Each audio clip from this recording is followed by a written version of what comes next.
What's going on, guys? Welcome back to the 4A podcast. I'm your host, Tom. I'm here with Brad and Steves today. We're going to be recapping the AL East, one of the most competitive divisions in all of baseball. Steves, why don't you take us here into the recap of this day in the offseason? Okay, so far in the off season, just started. It is currently 10:03 on November 6th. Not much has happened, but what has happened is Sean Doolittle has signed a minor league deal to return to the Washington Nationals. Also, with the Nationals, they have declined. The Nationals and Nelson Cruz have declined their mutual option. Staying in the NL East, Edwin Diaz has signed a 5-year, $102 million deal with the New York Mets to remain their reliever or their closer for the upcoming years. Carlos Rodon opts out of his deal with the Giants for this upcoming season. And we also do have a trade to announce. Sam Hilliard is being dealt to the Braves in exchange for Dylan Spain. He will be heading to the Rockies. To wrap it up, Matt Holliday is now the bench coach for the St. Louis Cardinals. Other than that, let's give it over to Brad. So the American League East this year, it started off with the Yankees just going, and then they ran full speed into a wall. Like, when you're just like you're running the mile in PE, but it's like you had like a lot of meals that day, and you're about to hit that final sprint, and then your hamstring just pulls. Like that was the Yankees this year. They kind of like limped into the finish line.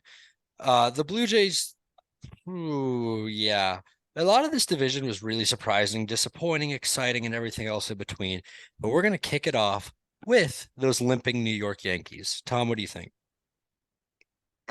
Yeah, I think regardless of how they finished, I think this historical first half of the season is something that we have to look at. Um, I think from a front office standpoint, I think they could have had a bigger splash at the deadline with maybe players like Castillo, Hader, or Drury, maybe, or even Soto. The players they got were Frankie Montas, Benintendi, and Bader. And at the time, these didn't seem like bad acquisitions to get at all. Because at the time of these trades, they were performing great. But Benintendi didn't perform well as a Yankee. Montas definitely did not perform very well as a Yankee. Well, Benintendi took some time to heat up. He was awful through 2 weeks. Um, Bader ended up being the best acquisition, I would say, for the Yankees just because of his performance in the postseason. Judge played out of his mind, and he ultimately proved that one player can carry a team because he was the heart and fire of that team. When Judge was not playing well, the whole team wasn't playing well. Um, but you also had amazing seasons from several players in the lineup. I think Clay Holmes had a breakout season. I know the second half was not as good as the first, but he still had a breakout season. Cole's consistent. You got returning players. Severino pitched well. Nestor Cortez out of nowhere started pitching well. You kind of didn't have the best season from Chapman, and he kind of dipped before the postseason. But a lot of flaky pieces in that lineup. Literally. But you had the Bronx Bombers, and they did what the Bronx Bombers do. I'm pretty sure they led all of baseball in home runs. They hit a lot of home runs. Main providers of that being Rizzo, Stanton, and Judge, obviously. Yeah, an all-star catcher now in Trevino. And there's a lot of new faces on that team too who are providing to the Yankees, and I think that they still had a very good season. Steps, what do you got on this?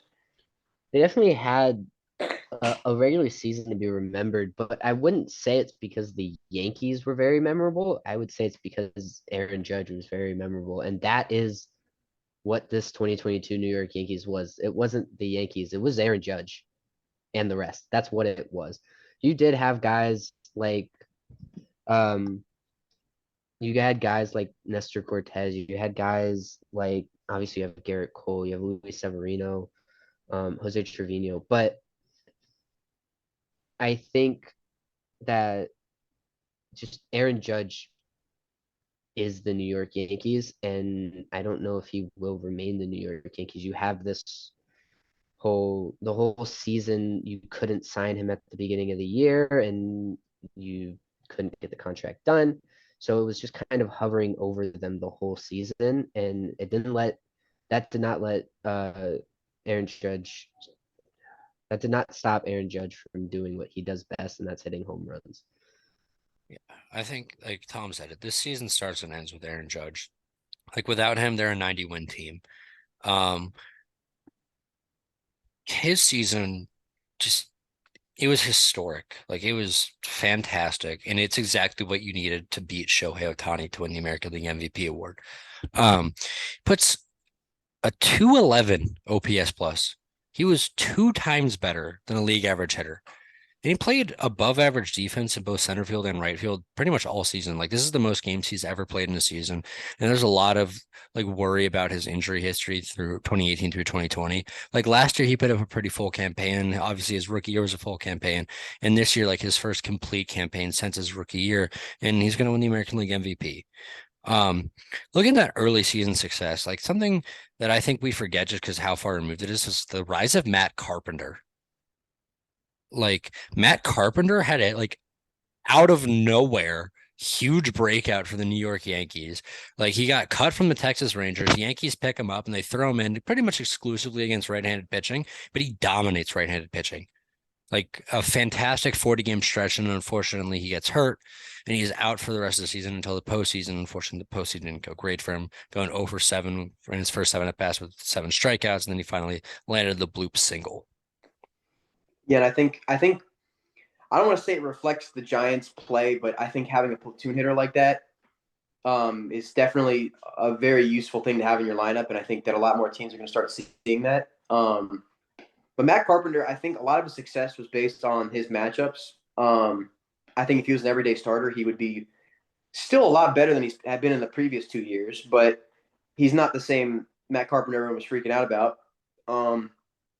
With that being said, though, I still think that the games he played were incredible. I've never seen Matt Carpenter hit so many consecutive home runs. It was like it was a home run or nothing, really. He didn't really hit many singles, but it was just a bunch of home runs in a row. It's fun to watch highlights of him. I mean, he really just nails like everything. I don't know. It might be the short fence, might be the fact that he's playing playing a platoon role, but I still think that I would consider it a successful season for Matt Carpenter and the Yankees for picking him up. So that's what you think. I was just kind of I agree. Matt Carpenter was a name that he always will have one great month. Every year it always happens. Because you remember what season was it when he had that amazing month and he like people started talking like he was gonna win the MVP and all that stuff and it was insane. And every season, I feel like Matt Carpenter always has this one month where he's completely crazy and hits the ball out of the park more than anyone else. And it's just amazing to see. Yeah. Yeah, it was the 2013 season. Again, it's insane. It's Matt Carpenter is a face and a name in baseball that isn't well known, but he's well known. Like he's not a forefront guy that everyone knows, but when you hear like the name Matt Carpenter as a baseball fan, you know the name Matt Carpenter.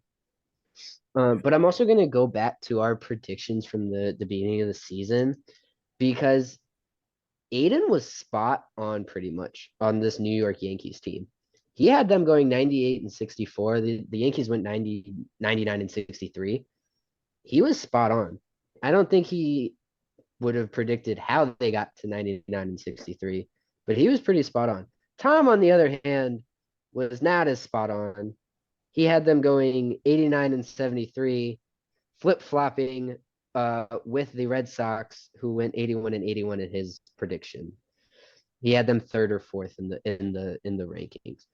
So it's just kind of that duality that this Yankees team had a high ceiling but a low floor in our minds. And I think that if Judge had gotten hurt, that floor was definitely a possibility. Yeah. My preseason prediction for the Yankees was 91 and 71, but my most proud preseason prediction was Aaron Judge winning the American League MVP.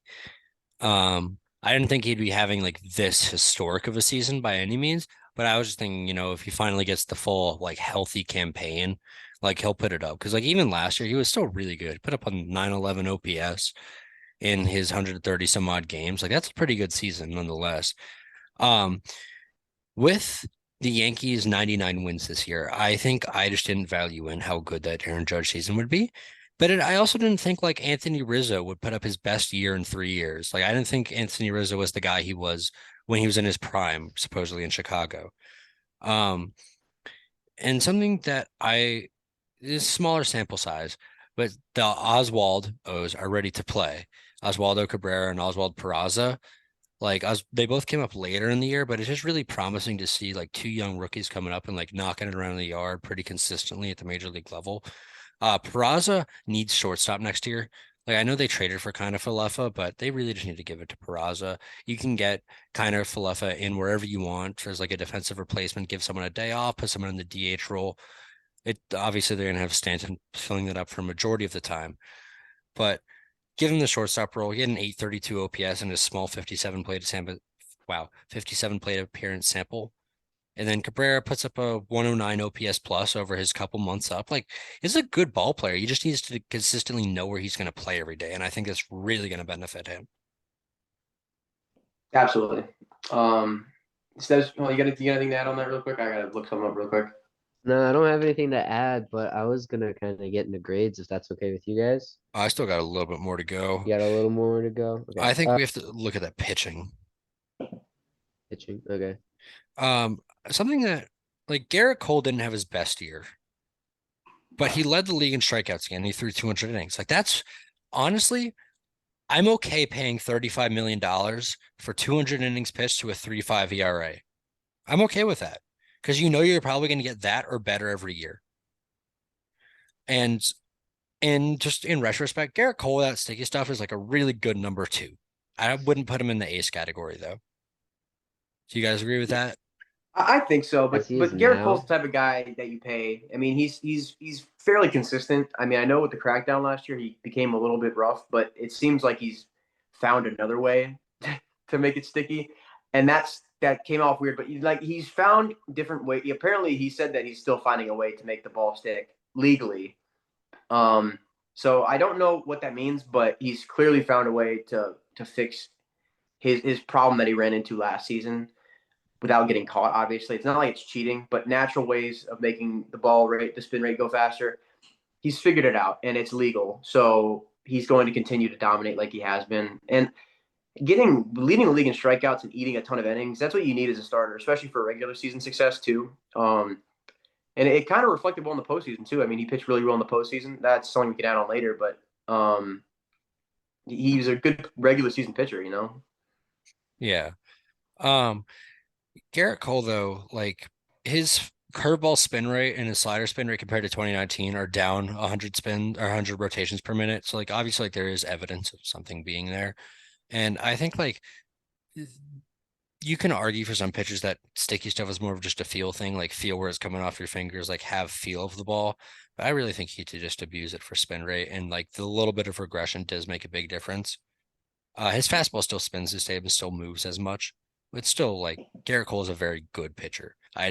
He goes from the A plus to like a quality A minus, like borderline A. Jameson Tyone doesn't bounce off the page, but 391 over 177 innings, not bad.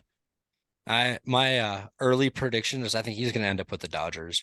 I think that curveball is like something that the Dodgers like really take advantage of, something like Tyler Anderson's changeup. And then Tom, I think Nestor Cortez, like best pitcher in the staff this year at least. Yeah, and I honestly thought he was more of a meme at the beginning of the season. I wasn't really like hip to Nestor Cortez until right around before the All-Star break. I didn't really understand that he was actually pitching good. I thought he was just a meme because his leg kick. But you look at his stats; he's dominating. I mean, he's the number one if Cole isn't, and I think that they're both around the same level because the finesse that Cortez has, Cole doesn't, but the power that Cole has, Cortez, they balance out in different aspects of pitching. But I think like in a win all game, I would rather have Cortez on the mound just because of this season's performance. But I'm curious to see if he can keep it up next season. I know a lot of one season wonders like that, but I'm hoping that he can keep it going. I know he doesn't have the most velocity or special stuff. Does he have a high spin rate? No. So it's what is creating the success with him? Is it the deception, or are people going to figure him out? I think it's everything comes out of the same arm slot except for when he's toying with it. So everything looks out of the hand really similar. But the issue with him is he can't really go deep into games, so he's not going to go through the lineup that third time where someone like Garrett Cole would get punished. Yeah, yeah. It's interesting. Yeah, I feel like for that reason, I think he might get cracked by batters sooner, and they might figure him out. He's going to have to make an adjustment eventually. I think he's going to run into a roadblock like that in future years coming up. Yeah. Some pitchers can get away with those errors, not like errors, but lack of like special talent. Yeah. So I don't know. I think that Cortez will be figured out eventually, but I'm hoping that he can replicate the success from this season. Yeah, and like Luis Severino came back this year, looked like it was his first like season since 2018. He looked pretty good, like showed promising signs. He'll be back with the Yankees next year. And that bullpen, like Clay Holmes had a historic first half, and then he was aggressively average in the second half. Michael King was great, and then he got hurt, and I think that's when the Yankees started to lose their footing, was losing like their anchor in the bullpen of Holmes and King. Like they weren't locking it down because one of them was hurt and one of them was just regressing. I think that really started to see the decline. But they did pick up the piece of the trade deadline of Lou Trevino, who pitched to a 1.66 over 21 and two-thirds innings. And it's names like Lou Trevino that make you a better team. And I think that was the Yankees' best acquisition at the deadline this year. Yeah, you can argue that. I think in terms of value, I'm not like star power, but value to the team, I would definitely say he's one of the best. One that surprised me is Wandy Peralta, a name that I really hadn't heard in the past. He's coming out of the bullpen pretty consistently. He ate up a lot of those late innings, and even in the postseason, he pitched a lot. I know he did give up the walk off against Oscar Gonzalez, but he was in the regular season at least a really consistent pitcher. Pitched to a 2.73 with 105 whip. I mean that's very consistent. He did not walk many batters, so. Yeah. And so, Stebbs, you want to bring us through grades? All right, so I'll start off with grades. Well, Aiden had the Yankees at an A minus grade. Not a terrible grade at all by any stretch of the imagination. I had them slightly above that. I had them at an A. I think if they were able to go deep into the postseason, then I probably would put them higher than that. But the Yankees they had a great regular season. Aaron Judge did Aaron Judge things. It's just a solid A season through and through, in my opinion. Yeah, and I gave him an A minus just because I mean obviously the postseason didn't go very well, but in the second half was a little rough. But the reason I give them an A minus and that might be a bit of a high grade is just because they did exceed everyone's expectations. A lot of people, everyone except for Aiden, did not think that they were going to win the division. Really, I think everyone thought the Blue Jays were going to win. We're going to get into that more in the next section about my rant about the Blue Jays not winning the division, but um, just them exceeding expectations and also looking down into the minor leagues, seeing Volpe and Jason Dominguez perform at the highest level. They have a future too, beyond everything. But I do think that in the future they need to lock down Judge. He is the heart and soul of the team. But Brad, what you got on this? So I'm kind of conflicted because if you look at the narrative of their season, they started off so strong. They were on pace to break the record, but they really they fell off at the end. But if you flipped that, right, where they were kind of an average team at the beginning and were fantastic at the end, I'm giving them an A plus. But I can't give them that consider like that's why I'm so conflicted on what to give them. Because obviously their postseason was disappointing, and I think injuries had a lot to do with that. I think a healthier bullpen really would have benefited that team, but they weren't ready. They were barely ready for Cleveland. Nonetheless, the Astros. I don't think anyone was ready for the Astros. Like as we said, like in our World Series episode, like the Astros were the team to beat in the American League. Like I can't discredit the Yankees for that. I think the Yankees regular season, it was good, but this 99 win team feels more like an 89 win team to me, just like because of how they played over the last 3 months. So I got to give them a B plus for that. That's fair enough. All right, let's jump right into the Blue Jays. Steps, you want to start us off with the Blue Jays?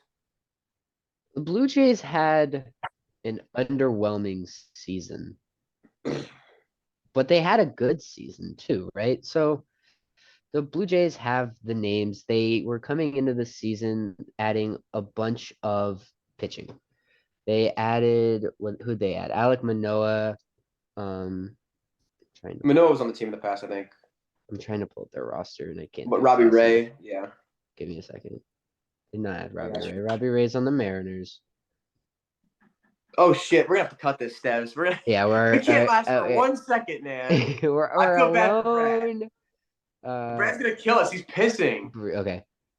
They Well, added guys. wait. Wait. Okay. We're just gonna All right. wait. So you're gonna say, I cut it off to you. I said, Steves, what do you think? Okay, start from there. Like, it was disappointing or whatever. The Blue Jays had an underwhelming season, but it wasn't the worst season, right? They ended up with 92 wins. They had 70 losses. But coming into the season, their narrative was they needed pitching, and they went out and they signed guys. They signed guys like Jose Barrios, and pitchers like that. And throughout the season, they had their stars shine, and that's really what they needed. They made that trade before the season for Matt Chapman. He had a average season, I would say. He hit 229 over the season, had 27 bombs. Not incredible or anything like that.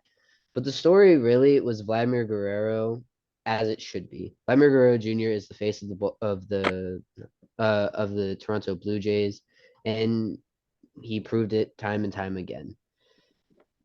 On top of that, you had guys like Alejandro Kirk, Bo Bichette, obviously.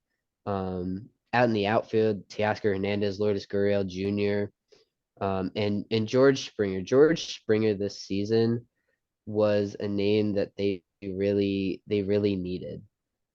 Um, he batted 267, he had 25 home runs over the season, and he had a decent season. They just need more from him in order for them to win games. They definitely need more pitching in order to compete deep in the games. I'm gonna get it over to Tom. Yeah. I think a lot of people had the Blue Jays winning the AL East easily, and I did too. I mean, after all the free agent signings, I think that a lot of people thought that it was going to be the Blue Jays dominating, and I mean, this is a star team now. I mean, they kind of built that, and I think a lot of people thought this would be the best team in baseball. I don't know if you guys thought that, but I definitely thought they would be one of, if not the best teams, other than the Astros, maybe. Um, but after having a decent first half, I mean, a good first half, I wouldn't say like expectations. Um, they didn't really have the best trade deadline. You picked up Whit Merrifield, who probably should have been traded years ago, which is just not a good acquisition at the trade deadline. You got a down season from a couple players. I wouldn't call them down seasons, but Bo Bichette did not play to the level he did last season. Vladdy did not play to the level he played last season. Um, you got players like Barrios who definitely did not play to the level they were playing last season, and I think it definitely wasn't a lack of offense. In fact, they led all of baseball in hits and average, and they led the American League in OPS. So they did not struggle on the offensive side of things. What did surprise me is that they gave up the 16th most runs in all of baseball, which is right around the middle, and they gave up the 10th most hits in all of baseball. But the strangest thing to me is that they don't walk anyone, and in fact, they issued the third least amount of walks in all of baseball. That doesn't usually correlate to bad pitching success, like bad pitching success. It seems that they don't have a control issue; they just have a getting smacked by the other team issue. It seems like the pitching is definitely the thing they need to level up. When you have star power on the offensive side and you continue to dominate the offensive side, you need to add more pieces on the defensive side. And I think that the Brios signing was probably not the best idea in retrospect, obviously, but no one could have predicted that he was going to be this bad. But Brad, what do you think about that? So I think a lot of the issue this season wasn't that the top line starting was bad. Like Manoah had a fantastic season. Kevin Gossman came over and he proved that he was more than just a San Francisco Giants analytics piece.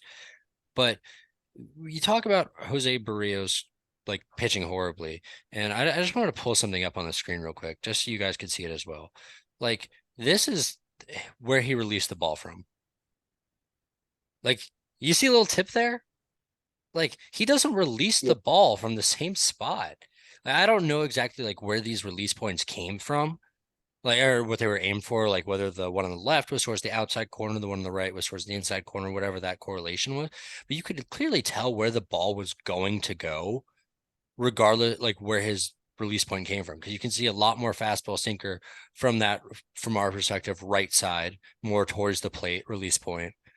And I really think like just things like that, they should have been caught. Like that should have been recognized by Blue Jays pitching staff. Like this is on Baseball Savant where one of us could go see it. Like Blue Jays pitching staff should have been able to fix that issue and they didn't. Like his fastball was unusable, especially considering the fact that he threw a lot of pitches at the top of the zone for his four seam, and it's a pitch that had below average vertical rise. Like it's just Jose Barrios' fastball was really bad and they kept throwing it. The Woba 440 on off of his fastball. For reference, Aaron Judge's season Woba was 458. That's Yeah, not that's true. good. Yeah. I think it also just hurt like name like Yusei Kikuchi. He was a real disappointment. Like that could have been a real good arm for them, and he was just really bad. But to highlight like something, a trade that they did make that I think that was good was they got Zach Pop and Anthony Boss for Jordan Gershons earlier in the season. I think it was around May, and that was a really good move. Like both relievers threw to a sub 2 ERA for them, and I don't even think the bullpen was horrible. I don't think it was great. Like Yimi Garcia was okay, Adam Simber was okay. Jordan Romano, like Tom, you were really high on Jordan Romano before the season. Did he live up to what you thought he'd be? I mean, in terms of saves, you can count the save stats. He had a lot of saves, but I wouldn't consider him um, like a top. I think you can consider him a top five closer, maybe, but top three is pushing it. Um, he's definitely one of the best closers. I'm trying to think. He's got to be the best closer in the East, other than maybe Felix Bautista. Um, Mm. yeah, I mean, it's just I would say yeah, he lived up to the hype. And to add on to the shoot, I forgot what I was gonna say, but oh Pete Fairbanks, yeah, I mean, and Jason Adam. I forgot about the Rays bullpen. Yeah, you really can't compare to that, but um, I don't know. I think that Says you got anything to say on that? No, nothing to say on that. I'm not a big Jordan Romano guy. I know Tom is. He had a good season. Nothing really to write home about. Pitched terribly in the playoffs. We're not even gonna talk about that for him. But they did go out and they did trade for Whit Merrifield, who was a guy that kind of came in and just did his normal thing. He had a couple hits. He played pretty well. I was just outside of Vladdy, they're and I think Teoscar Hernandez, their guys just kind of the rest of their team, they they showed up, but they didn't really show out, if that makes any sense, right? Um, they're missing a piece, or well, they're missing pieces, but they're missing a key piece, and I think they need to be aggressive in free agency this offseason in order to go out and get that. Do you think that I piece should disagree be with that. Yeah, I was gonna ask that exact question. yeah. So wait, say it. Do you think that piece should be offensive or a pitcher? I I mean, who's the upcoming free? Because they're not going to get. I don't think Judge is not going to sign with Toronto, and what Trey's not going to. You're not going to get a short. You're not going to need a shortstop. You're not going to. It has to be. I don't think it. I think it has to be a pitcher. It has to be a guy like Aaron Nola, right? It He's not a free in agent. order. Is he not a free agent? I thought he No, was. there's a $16 million club option. Okay. But again, it has a guy again like Aaron Nola, that type of A-list pitcher that is it's just gonna come in and be your ace. You don't need a guy that is just gonna come in and be okay and aggressively average. You need a guy to be the guy and staple your starting rotation or bullpen, one of the two. I think I disagree with you about the whole batting thing. I think you left out a lot of key names. I don't know if it's just forgetting because I do that too all the time. But you got Vladdy, Bo Bichette, George Springer, Alejandro Kirk kind of had a breakout season. I love that guy. You now got Whit Merrifield. You got Matt Chapman who hits for power. He doesn't hit for average, but he's a good glove. Not necessarily as good as he has been in the past, but you got Lourdes Gurriel Jr. who had one of the most interesting seasons I think in recent memory. He was really inconsistent, but when he was good, he was really good. Got Teoscar Hernandez. But I will say, Brad, my train of thought finally came back to me. Do you think Jose Barrios' problem is mechanical and it can be fixed, or do you think he's just past his prime? I don't think that. I think the issue here is that we overrate what Jose Barrios was. His best seasons were like a 3.5 ERA. Like Jose Barrios is a middle of the line starting pitcher, like a good 2 or 3 when he's right. I think the issue here was that a lot of it, like at first, it was like completely mechanical. Like he was either tipping pitches, something wasn't moving right, what was being called, and at whenever like something of that nature was not right. And I think that manifested into just something mental at that point, and it really just ate at him the rest of the season. Um, but like something that is a positive though, like the catchers. Yeah, like you point out Alejandro Kirk, like breakout year, he's an all-star. Danny Jansen, 141 OPS plus, and Gabriel Moreno comes up to a 111 OPS plus. Like that's the I think something that Steves, you said, neglected on was how good their offense actually was. It was the best offense in baseball this year. Absolutely. I think without a question, you have to pick up a defensive player. I don't think it's a closer either. I think that the reason their pitching was so bad was because they had Kikuchi and Barrios. Those two added up for how many innings? Like 350 innings probably, and that really that really cuts into your team success. Um, so it's definitely a starting pitcher problem. I don't know who's on the market, but they need to pick up a starting pitcher. I think that the issue here wasn't necessarily that I don't know if it was necessarily they didn't have a starting pitching. Like Hyunjin Ryu, he had to get TJ really early this season. Nate Pearson was nowhere to be found. And Ross Stripling actually did throw, and he was pretty good in like in those outings. Like, it's just that I agree. Like, I agreed and I disagree. Jose Barrios needed to be the number 3, and he wasn't. If they had him, it really would have made a huge difference. Um, and just for that early season, like setback, like you look like we had the issue of Charlie Montoyo, first 88 games, 46 and 42. Like for a team that's supposed to be the sequel or like the movie, you can't have a 521 winning percentage, 88 games in. John Schneider comes in, 46, same amount of wins, but 28 losses, 622 winning percentage. He almost increased them by zero point 0.1 winning percentage. Like that's really good. And like you could see with like Bo Bichette, like obviously not his best year. September carries his season.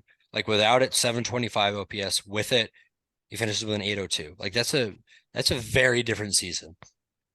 And I really think this Blue Jays team had like it rode the lines of like when it was good, everyone was good. When it was bad, most people were bad. Yeah, and I think back to, as you said, that one game, I think it was against the Red Sox maybe, where they dropped like 30. I think that's one of the examples of the nights where it was clicking for everyone, for sure. But are you guys ready to get into grades for this team? Yeah. All right, Steps, just cut us off. Okay, get off again. Aiden had the Blue Jays a solid B. Solid B season. Nothing to write home about. Solid season's really what Aiden I think expected for this team. I had them at a B plus.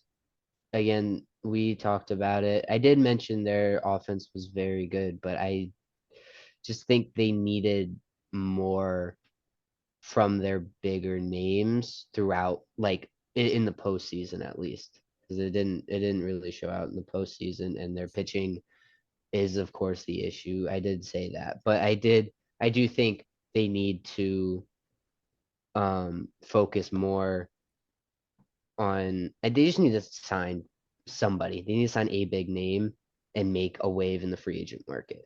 But I had him at a B plus, and it was again a great season through and through. It was underwhelming for what they expected, but not a bad season by any stretch of the imagination.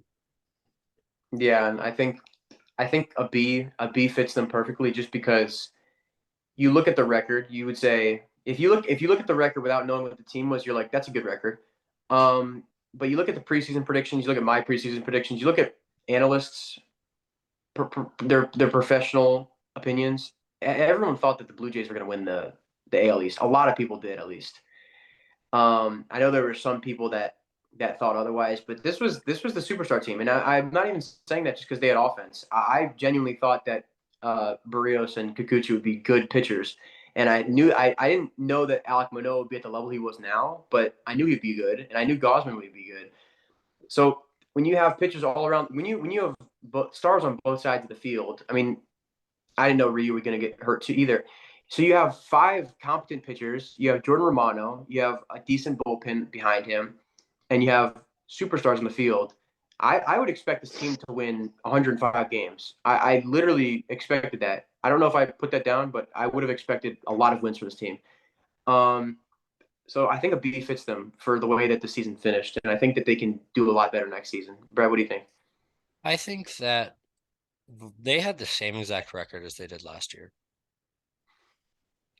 And for a team that went out and got Matt Chapman, for a team that got Kevin Gossman, they had these huge upgrades. Like this was supposed to be the team.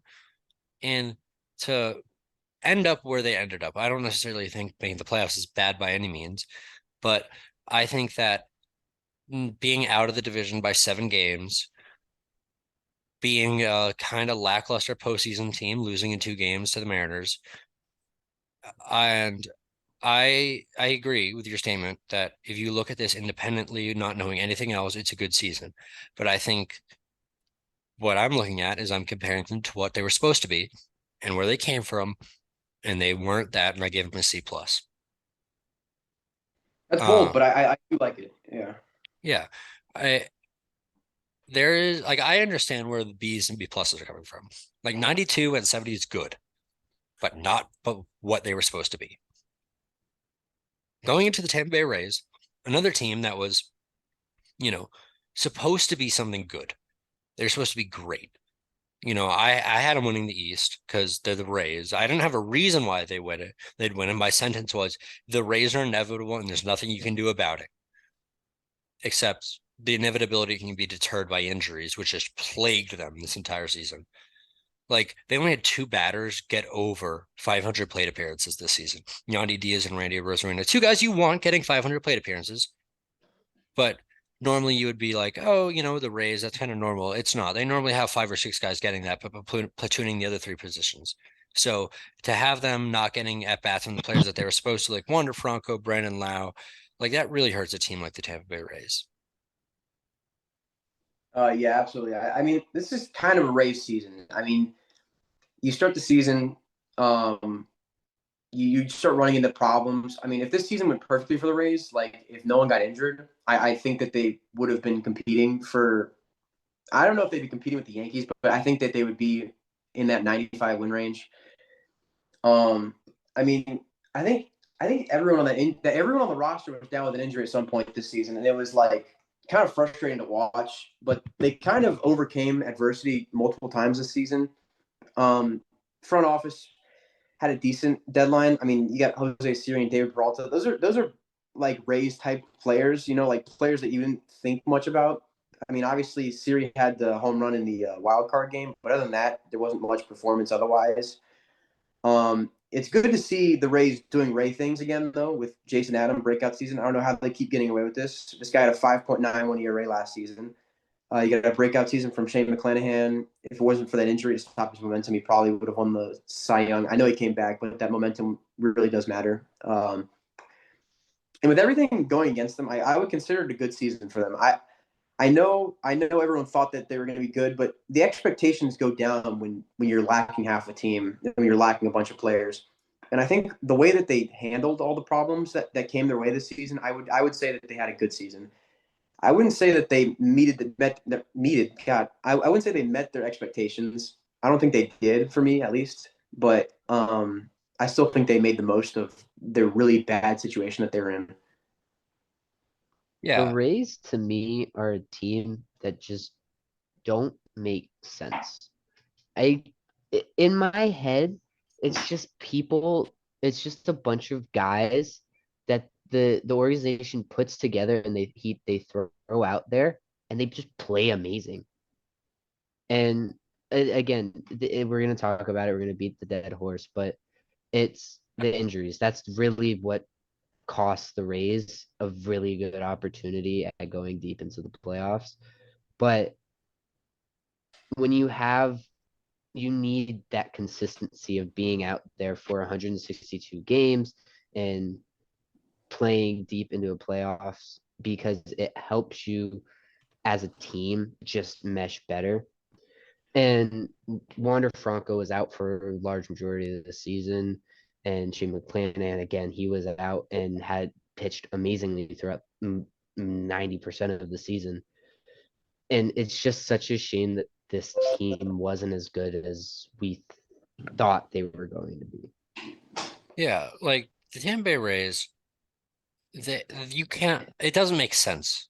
Like these are some people like some of the time that none of us have ever heard of, but they flip a guy like Isak Paredes, who seemed to be a failed prospect, puts up a 114 OPS, and then you get to the bullpen in Shane McClanahan.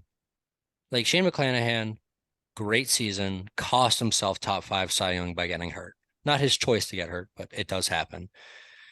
And honestly, I think like this is going back to 2021 when they traded Willie Adames for JP Fireeisen and Drew Rasmussen. It's another Rays win. Like having a nice starting shortstop every day is something like it's kind of nice to have.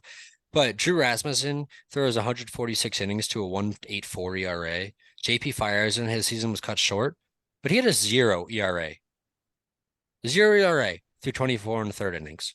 Like that's a win. It's a Rays win. These are names that you don't understand what they are, who they are, where they come from, but they end up being good baseball players because the Rays put them in the situations that they need to be in to win.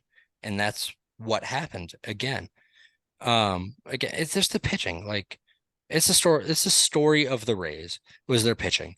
Pete Fairbanks showed again, why he's regarded as one of the best closers, even though his inning total was limited to injury. Jason Adams, as Tom mentioned, breakout year.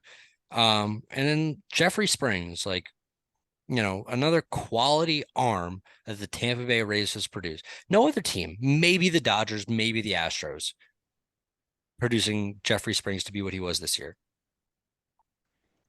What do you guys think Yeah. about like people like Jeffrey Springs? Is he finding anything anywhere? I mean, you just don't see that on other teams. You don't see these players come out of nowhere.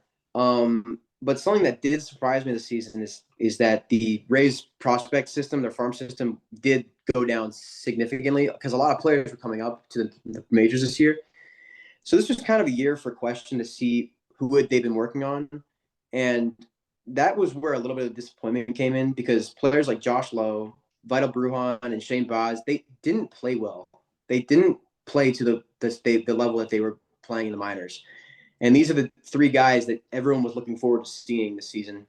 And it tanks their farm system because now they're in the majors. And not only does do that, but you're not getting production from them. Do you think that they can come back next season maybe and be better? I don't know. Vital Brujan was significantly worse than everyone on the team. I mean, he could not hit for anything this season. I don't know what to expect here. I think the Rays are gonna Ray no matter what.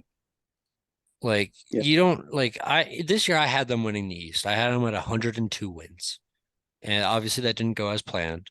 But when you're able to get like 100 some on in 160, 170 innings out of Corey Kluber, who was like yesterday's ace, like today he's kind of old. He doesn't walk anyone anymore. Like he just doesn't walk anyone at all. But when you're able to get like innings out of those guys and not have your stars and still win 86 games, you're so much better when you have your stars. Like they didn't have Tyler Glass now. Like that's a huge, huge piece of their rotation. He's a Cy Young candidate when he's healthy. They didn't have him this year. They didn't have Wander Franco playing a lot of games, and he wasn't good when he was there.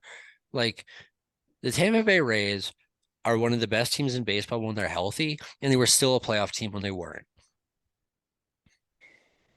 Yeah, and for that reason, can we get into the grades? Because I want to say my grade on this one. Of course. And for that reason, I gave them a B plus. Just for the way they handled everything. I know they did not meet me and Brad and I's expectations. I don't know about you, Steves. Did you I pick had the him Rays? first in the East. I think we all had Yeah. him first outside of Aiden, but Yeah. yeah, Other go than ahead. Aiden, then they all not disappointed, but they all did not meet our expectations. And I think that it's mainly because of the injuries and what they had to face. Not many teams in the MLB you could say have had to deal with the things that the Rays have had to deal with this season.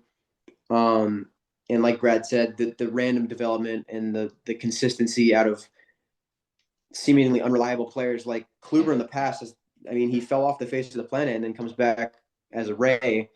Just seems like old faces show up in the Rays uniform. I mean, it's just random players. It's just going to keep happening. It's not like it's going to stop. They're going to keep finding players with potential that they see, and they're going to keep making all stars out of them. And I think next season is going to be a true test for them. You're gonna have a long break here in the off season, and they're gonna come back at full power with Glasnow, McClanahan, Kluber.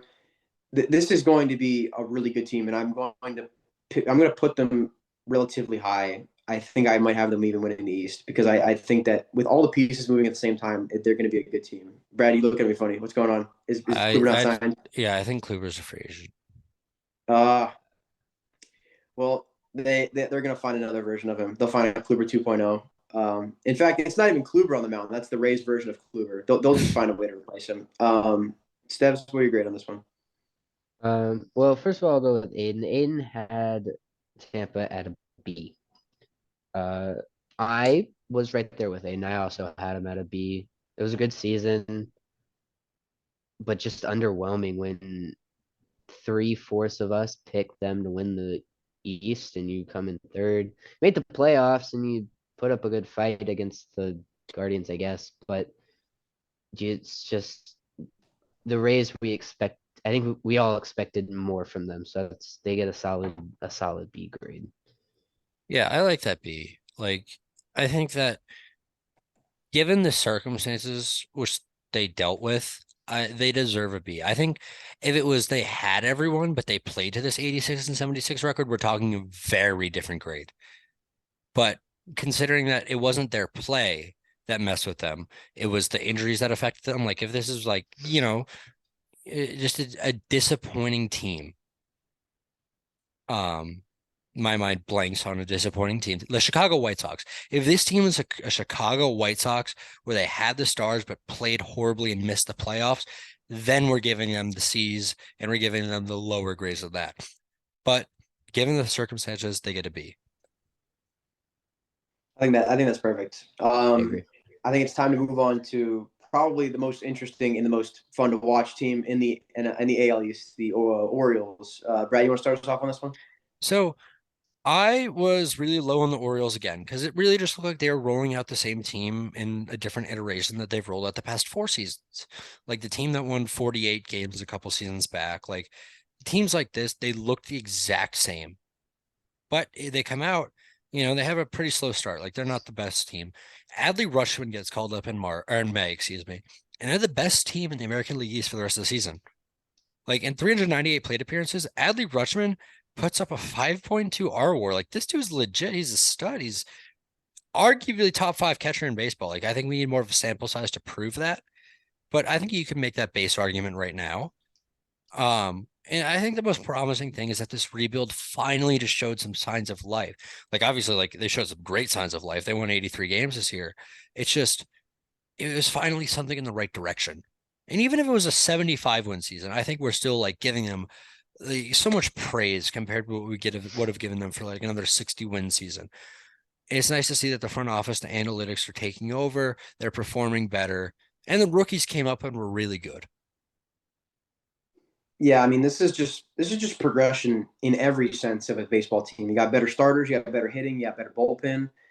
This is why you rebuild. I mean, they did not do it very efficiently, but in the last few years, they have been doing it efficiently. You got like guys like Gunnar Henderson, Adley. You didn't have Grayson Rodriguez this season because of an injury, but it's crazy to see Gunnar Henderson playing to the level he is. Especially, I think this guy was like 2 years older than us. It's a little scary, but just the fact that he's so young just shows that they're going to be around for a while. And just seeing Adley's impact on the team as soon as he comes up, it's a little it's a little preview of what's to come. I think that this team is going to be dominating the East for a while. I think there's definitely some interesting sides of this, like the trade deadline. They sold at the deadline, which proved to work amazingly because Mancini was a fan favorite, but he honestly didn't play very well in the Astros. Um, Traded Jorge Lopez to the it was the Twins maybe. Yeah. Yeah. I'm not really sure what happened over there, but all I know is he didn't make the playoffs either. So you got players back. You're building a farm. You're building the farm that's already strong, and that's what good GMs do. I mean, this team is built now. I mean, they got a really good farm system and they got a really good future, and now on paper they have a really good team.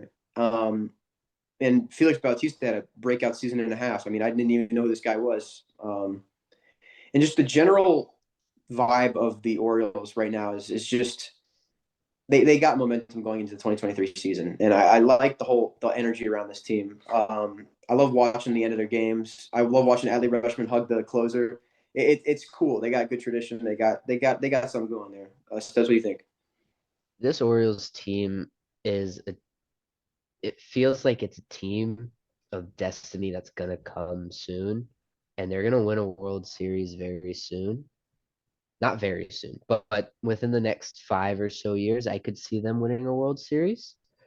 And we got to talk about the guy they drafted this year in Jackson Holiday. He's young, obviously. He was just drafted, but when he comes up, he's gonna do damage for years to come. And just through and through, it's the Orioles are a fun team to watch. When the Orioles are good, we've said this about a couple teams now, but when the Orioles are good, baseball is better. And as an East Coast guy, I've lived on the East Coast nearly my whole life. Um, it just the Baltimore Orioles are an amazing team to watch.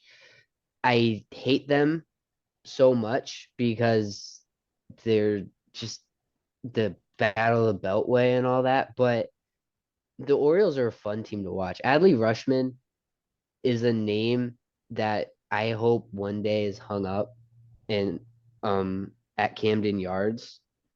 And I hope he is. I hope he will be. I hope he's the centerpiece of every Baltimore team for the next 20 years or whatever, right? This Orioles team is going to be fun to watch, and I'm excited to watch them. Like the Orioles this year, like I think so much of it was just like getting the most out of guys that you wouldn't expect. I think it was a really good combination of an analytically driven team like the Houston Astros, because it was the Houston Astros front office, and just a well-run machine. Like the Orioles just participated, played, produced on so many different levels, like the bullpen. Like Ciano Perez, who? Felix Bautista, who? Austin Voth gets picked up from the Nationals to a 3.04 ERA. And something that's really just interesting is that they didn't have like a top of the line starter. Like John Means was out. You didn't have a guy come on the mound and you're like, that's their ace. This is their guy. Like Jordan Lyles went out there and threw 179 competitive innings. They weren't great innings by any means. They were competitive. You know, it's just like the starting pitchers, they relied on the defense, but the defense showed up. Ramon Urias wins the Gold Glove. The Orioles just play better baseball. And I think the youth, the atmosphere, just everything around that team really benefited their production throughout the season. Like even when they lost, it still seems like they were together. Like they had that ounce of togetherness that not all teams have. Yeah, I think to build on that the togetherness, they seem like a team out of a movie almost. A lot of teams like I mean I don't want to say like lack personality, but you just see them play baseball. You can feel the personality of these players coming out, and I mean maybe it's because I've done a little more research on the Orioles and watched like interviews and seen what they do outside of baseball. But I know a lot of the Orioles now. They've made names for themselves and they have personality, and that's what you like to see in baseball players. I mean, you got some players that don't talk as much, like quieter players. But then you got the flashy ones that are not shy of personality and also play at a high level. Um, mean, I guess the quieter players. Shoot, I got to think really quick.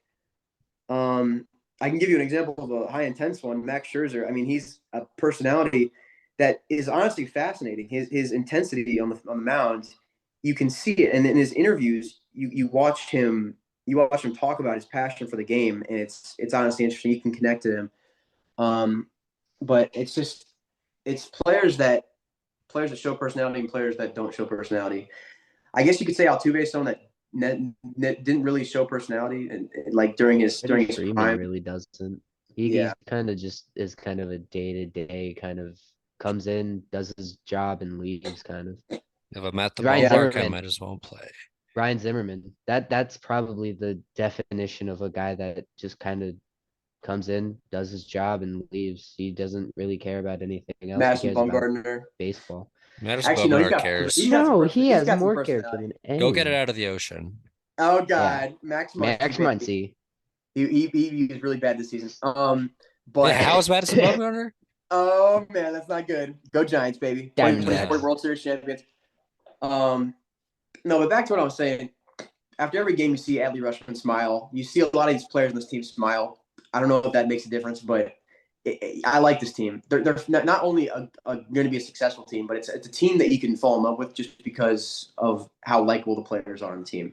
But with that, do you guys have anything else to say before we get into grades? I I just wanted to do. give some credit to Brandon Hyde. Like the dude like went through the thick and thin of the rebuild. Like he went through some really crappy seasons. And I think having that leadership really helped this team with that togetherness this year.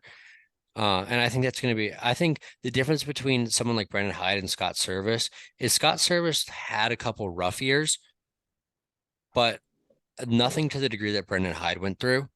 And I really think that's going to help him lead his team into the postseason next year and on years beyond.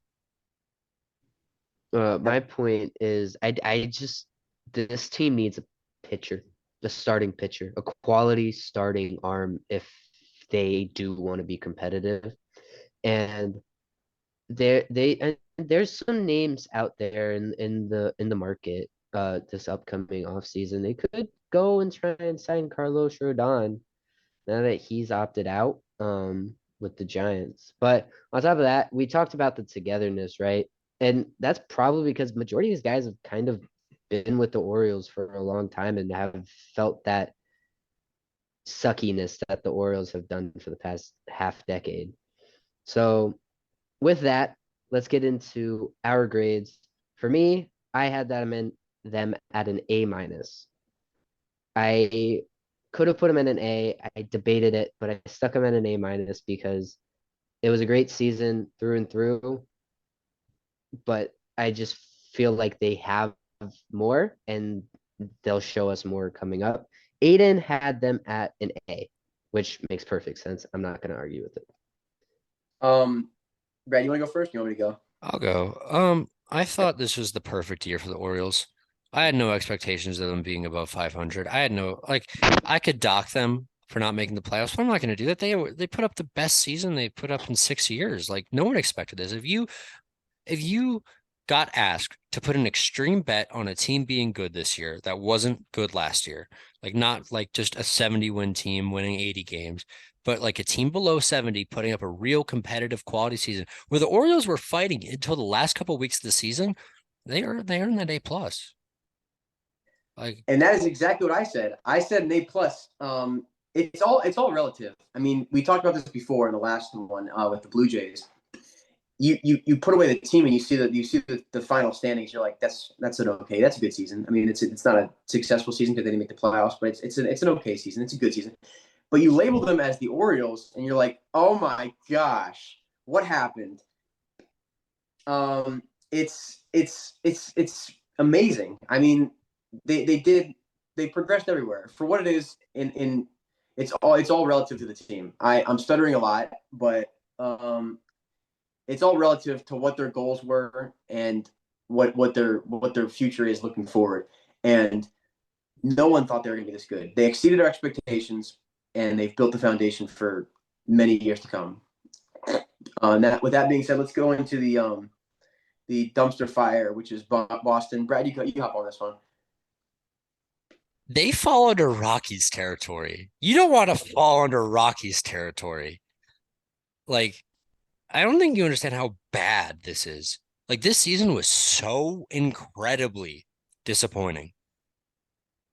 We had expectations of them competing, like being right there with the Yankees. At least in my head, I did. I had them being mano a mano, couple good starting pitchers, couple big bats. They're going one on one, like they're going to clash in the wild card, something of that nature, competing for those spots. The Boston Red Sox were a below 500 team. They were last in the American League East. Like, I don't understand the direction of this team. Like, they fall in Rockies territory. Are they rebuilding? Are they competing? Are they retooling? Like, what are they doing? They're losing some of their big players. You know, some of their players are getting older. There's not much of a pitching staff there. The bullpen's shaky. You got Bogarts, you got Devers, you got Verdugo, who is okay. You know, the Christian Casa showed signs of life. It's just like, look at the trade deadline, right? They got Tommy Pham, right? But they traded away Jake Diekman for Reese McGuire, but they traded away Christian Vasquez and got prospects, and they got Eric Hosmer. What are you doing, Boston? Like, what direction are you going? Are you just like, why are you spending any prospect capital on any of these players when you should be trying to just rebuild? It sucks that you have to do it with Devers, but you're about to lose Bogarts. If you can lock up Devers because you have money coming off the books, do it. Rebuild the team, compete in 3 years. Yeah. I mean, yeah, I agree. I didn't even take any notes on this just because I want to wing this one. This is just like, yeah, like you said, I might even give them the backwards F, the Rockies treatment here. This is like I think I did just like Brad had them fighting with the Yankees for a spot here. You signed Trevor Story. You have a good hitting team on paper. Um, you got. I mean, this isn't like the worst team ever. This is in the preseason. I would compare them to a well hitting team like the Blue Jays. Not as good, obviously, but I would compare them to a team with very good hitting and decent pitching. Not good pitching, but decent pitching. Um, Now, what's interesting is that a lot of people will see the Red Sox at the bottom of the East and say, "Man, they're really really bad." And don't get me wrong, they're really bad, but they would have finished third in the Central, third in the West, and if you put them in the NL, they would have finished third in the Central. It's all real. This American League East is insanely competitive, and I feel like everyone forgets that when they look at the standings. But they still had 78 wins. I mean, it's still a lot worse than we predicted they would be, but it's not. I don't think it's Rockies territory. I don't think they fall into Rockies territory. I think they're a little bit above the backwards F, maybe like a sideways F. I'm thinking. Um, it's really the trade deadline had me audibly laughing. I didn't know what was going on. Tommy Pham is like 47 years old and beefs with people over fantasy football. He's old. Uh, He's and 34. he's 34. He's 34. No, he's not. Okay. Tommy Pham is 34. And Eric Hosmer. I mean, yeah, like Brad said, are they He's old. retooling? Are they rebuilding? You can't rebuild with 34-year-olds. Um, that was my analogy. Sorry, Steps. You can't really rebuild or retool with people over the age of probably 33 or 34 in that range. And the thing is, you don't have the worst system. I mean, you have Devers. You have a good middle infield. I mean, you have a good infield. You have Trevor Story. You have Devers. If you keep Bogarts, you have Bogarts. Obviously, thank you. Like you don't have the worst core. They don't have a bad core, but what they're building in there makes no sense. Like, are they building for this year? Why would they pick up players that are pushing past their prime today? Were they really this deadline? Were they trying to win a World Series in 2022, or were they trying to rebuild? Because you don't pick up Hosmer and Pham to rebuild for a team. You pick those players up to maybe make a push for the World Series this season. Did you think they genuinely had the intentions to win the World Series this year? Not at all. Then, yeah. Then what were they doing? What was the plan? This team, we have said it. Both of you have said it. Has zero direction.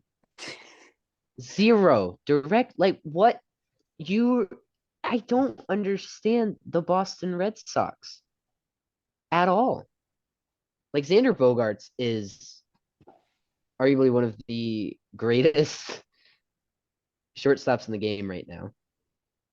And he's gonna walk. Let's all be honest. Xander Bogaerts will not be in a Boston Red Sox uniform next year. We all saw their goodbyes that they had when he was walking off the field for the last time this season.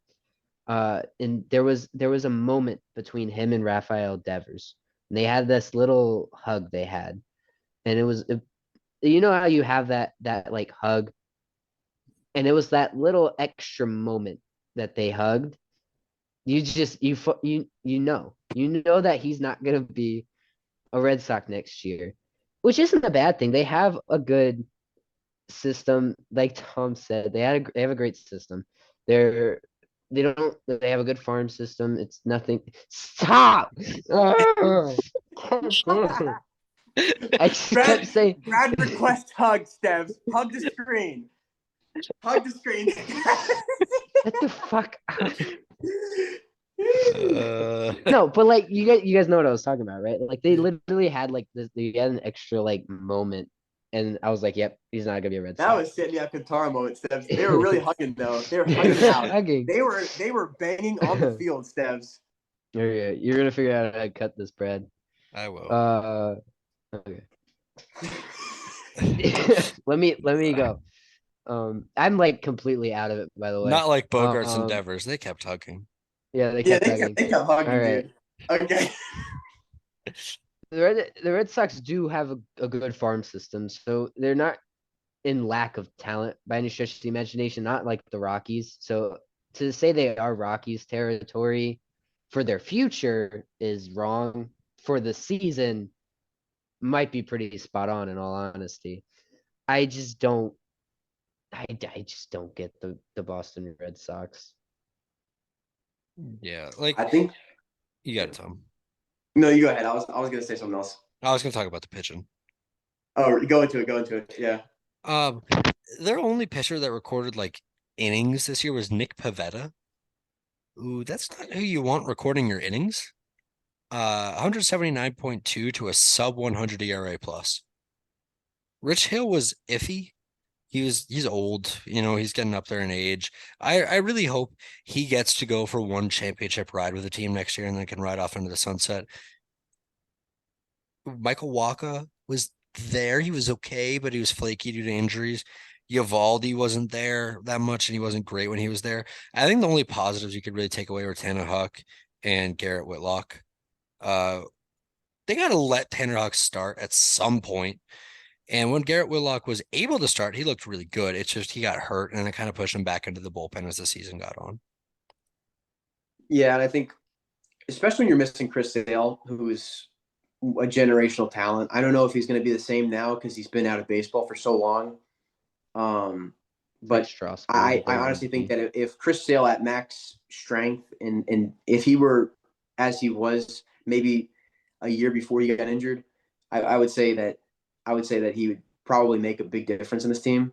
I think this team lacks pitching, and I don't think they're necessarily close to figuring it out. Like, there's not one piece that will change this team's trajectory. It's a lot. It needs a lot of work. And the front office is not really taking that on yet, taking the project on. I don't know if you need to pick up starting pitching or fill the gaps that are going to be leaving your team. How old is JD Martinez? I'm assuming he's going to be leaving. 34, And 35. he's old. He's on the older side. Didn't produce this season like he has been. Not as he has before. But I don't know. I think you got to start with pitching. I think pitching is way more crucial than a lot of people give it credit for. Especially when you look at how bad the starting five is for the pitchers. Yeah. He's 35. JD Martinez. Yeah. All right, you guys ready to get into grades? Yeah. Stevs? All right. I'll start with Aiden. Aiden at a D plus. I had just under that. I had them at a D. Again, there's just no direction. I'm not going to put them as low as the Washington Nationals because I just cannot believe the Washington Nationals. That's all I got on that, though. I think because I'm not going to give them an F. I'm going to give them the equivalent of an F because there's no such thing as a D minus, but I'm going to give them a D minus because it's such a weird season. And I said earlier, there's no direction. There seems to be no more future, and their season was a letdown. Yeah, I would say a D minus fits them well. I don't. That's not even a real grade. I don't think you can physically get a D minus, but I they're getting a think you D. can. That's definitely a grade that is possible. No, I think it just goes D and an F afterwards. But I Where definitely we think went to in high some school, grading yeah, but scale. not with Yeah, but some. there yeah, is definitely a grading scale out there that is a D minus. all right, Brad, what you got? I mean, like I kind of agree that it would be like a D minus, but my little equation is F plus D divided by 2. And according to the law of averages, if you have an F in there at all, it's an F. Fair enough. I give the Red Sox an F, like F for freaking failing forensically. Like it was just bad. I don't think there's any way to put it. And I think like you look at a 78 and 84 season and it doesn't look that bad on paper, but if you ask someone from Boston what their thoughts are on the 2022 Boston Red Sox, they are beyond disappointed. And as someone who doesn't give a rat's ass about the Red Sox, I don't care, but I still think they were a bad team. I think that they were really disappointing considering the standards that we had set for them this season.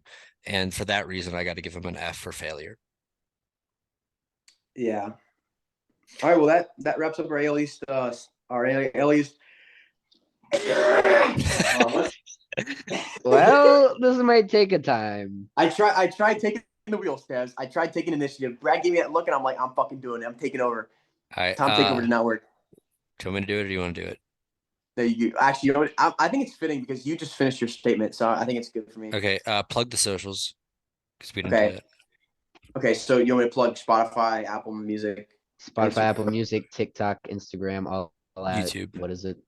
I'll put it in For chat. podcast. Instagram, Yeah. Spotify, Apple Podcast, TikTok, YouTube. This is at It's the same for all of them. Or is it yeah, for it's at AAAA podcast. Okay. Oh, let me write that. Okay. All right. All right. Well, I think that wraps up our AL East rankings here. Hold on. Sorry. One more time. All right. Well, I think that wraps up our AL East grades.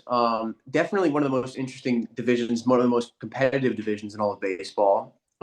Make sure to follow us on Instagram, Spotify, Apple Podcasts, TikTok, and YouTube at AAAA. At the 4A podcast.